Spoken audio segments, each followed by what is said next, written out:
নিরাপত্তার স্বার্থে কোটা সংস্কার আন্দোলনের ৩ সমন্বয়ককে ডিবি হেফাজতে রাখা হয়েছে বলে জানিয়েছেন স্বরাষ্ট্রমন্ত্রী আসাদুজ্জামান খান কামাল।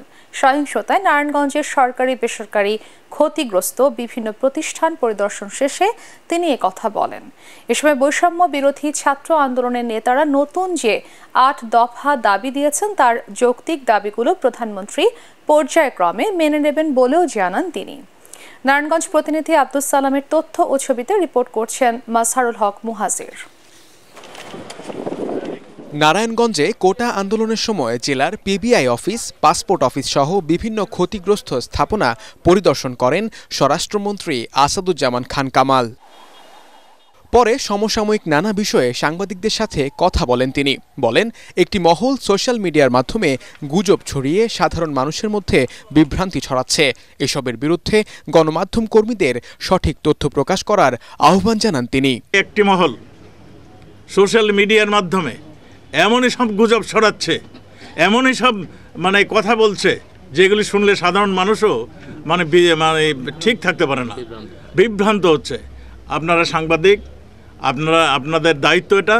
আপনারা এই গুজবের থেকে আমাদের দেশবাসীকে বাঁচাবেন। তারা একসঙ্গে গুজব ছড়িয়েছে, একদল আরেক দল আক্রমণ করেছে, এবং এই রকম সংঘবদ্ধ আক্রমণ শুধুমাত্র ডেডিকেটেড ফোর্সরাই করতে পারে, যেটা নাকি জামায়াত, বিএনপি এবং এই জঙ্গিদের কাছে রয়েছে।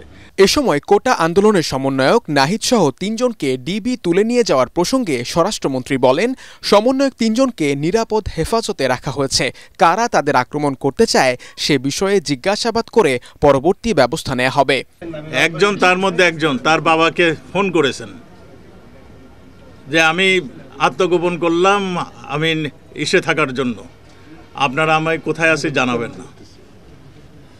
এইরকম খবর যখন আমরা পাই সোশ্যাল মিডিয়াতে তারা এই ধরনের প্রচার করেছেন, এগুলি যখন আমরা পেয়েছি তখন তাকে সেফ কাস্টডিতে আমরা নিয়েছি। আমরা তাদের কাছে জিজ্ঞাসা করছি যে কারা তাকে এই আক্রমণ করতে চাচ্ছে।